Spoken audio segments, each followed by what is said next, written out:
Hey, it's Scott Springer. This is the Press Preps Roundtable, the mothership edition here. We've got James Weber from Kentucky, and next to me is Adam Turer, the attorney at law and Kentucky expert, and Ben Walpole of the minor leagues. Get all their CDs and albums. They're pretty good. We're going to talk about some college football. James, you know of some Kentucky and Louisville locals that are playing for the Wildcats and the Cardinals. Tell me about a few. Well, UK, there's really only a couple. Miles Simpson, who Simon Kenton fans know, put up a lot of numbers there for the Pioneers, led them to great things. He's a redshirt freshman this year. He's right now listed second string at safety, and in their defensive scheme under Rick Minner, it's kind of more of a hybrid linebacker safety type scheme. So you could get some playing time this year. Rick Minner, former UC head coach, getting some of the locals down in Lexington. Exactly, and then they have a tight end named Gabe Carell out of Anderson. He's not listed on the depth chart, but he caught a few passes last year, so maybe he'll get some more. We know about Gabe Carell, don't we know about Gabe Carell? We do. Adam's an Anderson guy. He knows about Coach's Gabe little Carell. brother. Definitely. A lot of Carells in Anderson. Yeah, definitely. And Louisville, there's a lot going on locally. I think most fans remember Dominique Brown. He was a great Winton Woods quarterback, put up some great numbers for them. He's their third-string quarterback right now, so he could get, you never know what could happen with him this year. Preston Brown, who is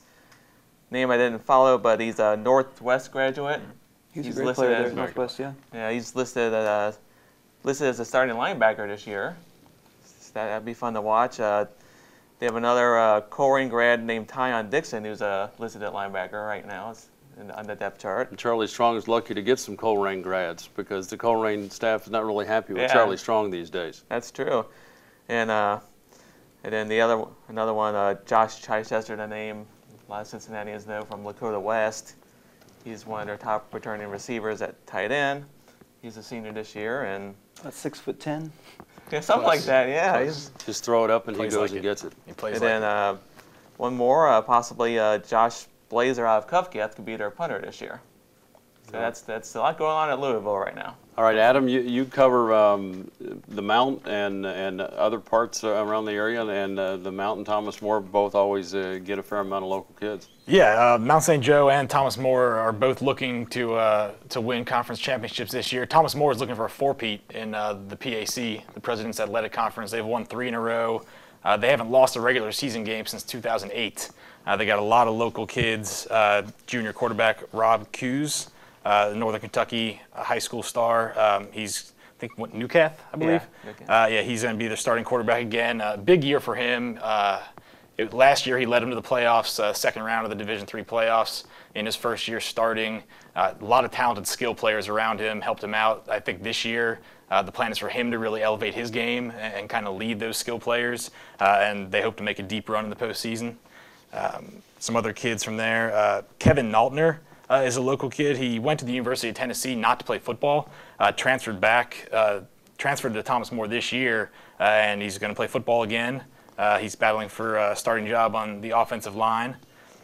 What was he at Tennessee for? Was he just He just went student? he just went there as a student. I can't remember where he went to high school, one of the Northern Kentucky schools, and decided he wanted to be closer to home, wanted to play football again, missed the game, and he walks into a great program and a chance to start in his first year there.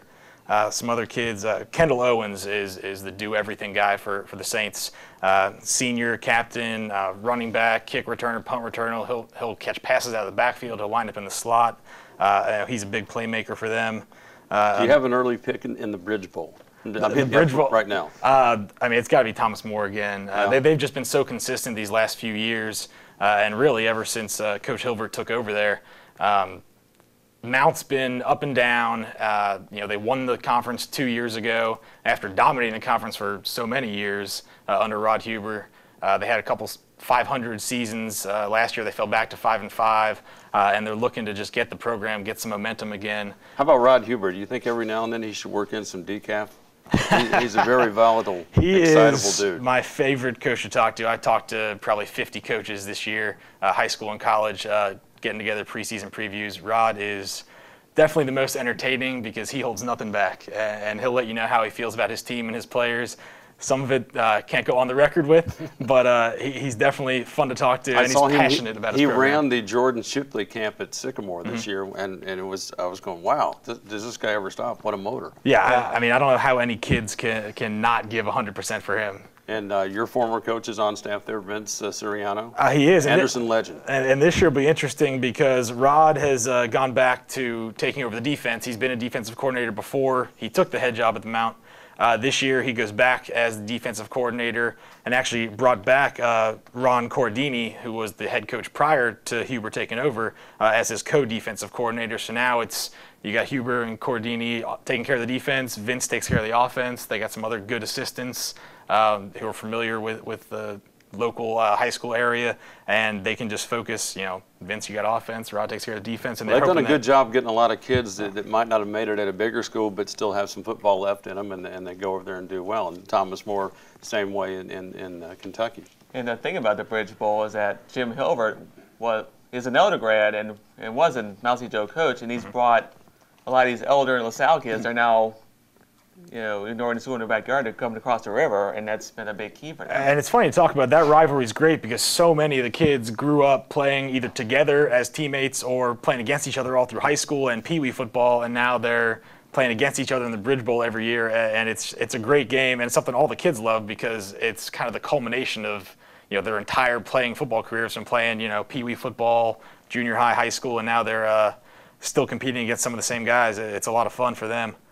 Yeah, Thomas More is the same way because you look at their depth chart, it's just filled with Northern Kentucky, former Northern Kentucky stars who are, in some cases, bitter rivals, and now they're on the offensive line next to each other. Exactly, and it's interesting to see how some teammates, I don't know if it's package deals necessarily, but some teammates will go to Mount St. Joe. Obviously, they get a lot of Anderson kids, got a lot of Harrison kids because Dick Knox was an assistant coach there, former Harrison head coach, and you'll notice, some New Cath kids stay together, or Cov Cath kids go to Thomas More. But then you'll see some high school teammates, they'll split. You'll have one guy in Mount St. Joe, you have one guy in Thomas More going head to head. I cover another school in town, the University of Cincinnati. You may have heard of them. They have several kids in the area that I'm looking at their two deep right now, and I talked to Coach Butch Jones yesterday. I talked to Kerry Combs. They've got about 11 locals in their two deep. Starters are Evan Davis out of Coleraine at center. You've got Austin Bujnak out of Elder at guard. On the defensive line, Brandon Mills, he's Coleraine kid. Malik Bomar, Chris Williams out of Winton Woods are both tremendous. J.K. Schaefer from LaSalle, awesome kid. I know all these guys because I've been covering that school for years, and you get excited, especially when you hear Kerry Combs talk. I mean, he's kind of Rod Huber-like. Kerry can get going, and he'll start rattling off all these kids he's been going after. And it's like, wow. And, best of luck to Butch Jones, and hopefully Butch Jones hangs around and does a good job with the Bearcats. But if they ever get to a point again where they need a head coach at UC, I will vote for Kerry Combs because this has been debated for years and years, and the early argument was, well, he doesn't have the experience. It's Jerry Faust Part 2. He's been there 5 years now. He knows the area like the back of his hand.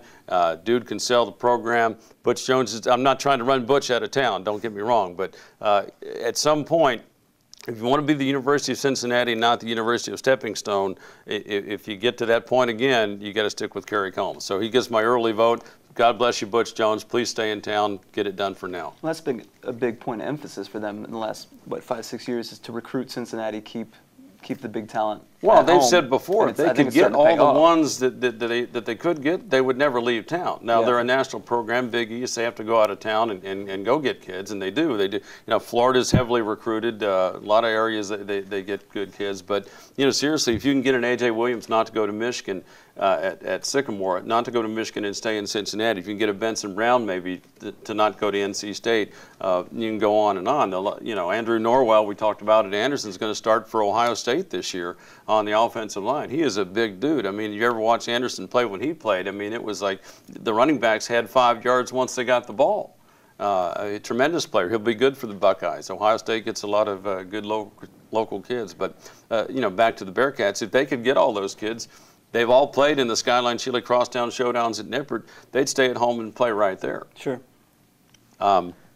Let's not leave out Miami, too. I know we have a lot of Miami friends. Andy Cruz played with my son years ago. He's at Turpin, or was at Turpin, and is a good wide receiver for the the Red Hawks. I'm still having a difficult time not calling them the Redskins, and that's been years and years. It's only been 15 years. Well, yeah, I mean, I don't know. Life goes slow sometimes and fast others. I don't know. But Miami gets a tremendous amount of kids, and Kyle Seafried out of Wyoming, quarterback. He's in line to play quarterback up there. I think he's going to have to sit a year or two.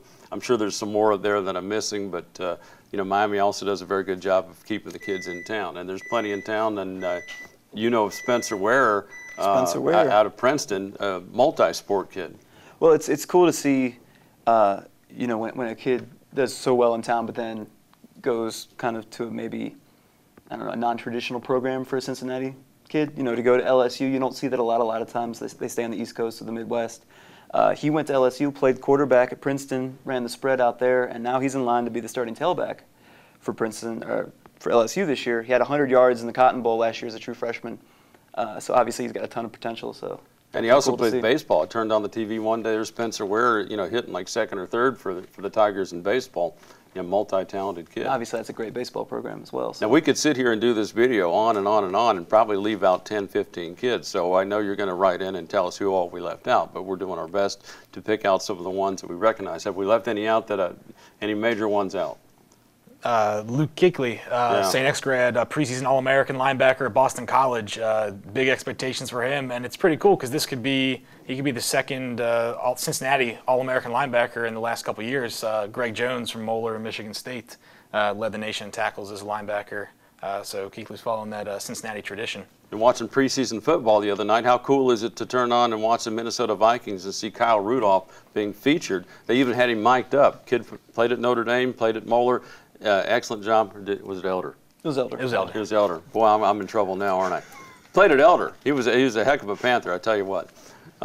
James, did we leave anyone out? We got them all straight? Pretty much. All right. One other thing I want to mention is, you know, we talk about the big name kids at the big name programs. There are a host of kids at the smaller schools like Thomas More, Mount St. Joe. Those are the two right here, but there's also Center College down near Lexington, has 12 Cincinnati kids.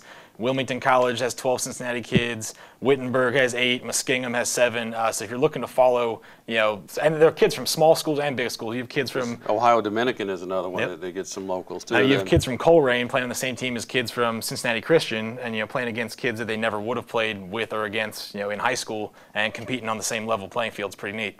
If you want to play in college, the opportunities are certainly there at a number of divisions. If it's not D1, you still can go and play and have at it. And maybe if you're lucky, you get mentioned on a video.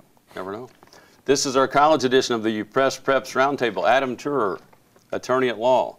Ben Walpole of the minor leagues. What do you play? Nothing. You don't play anything? I stand there you and just look like kind of an hang idiot. out? And, Yeah. But he looks good doing it. Doesn't he look good? And James Weber. Ask James. He knows it all. I'm Scott Springer. We'll talk high school next time, and thanks for watching.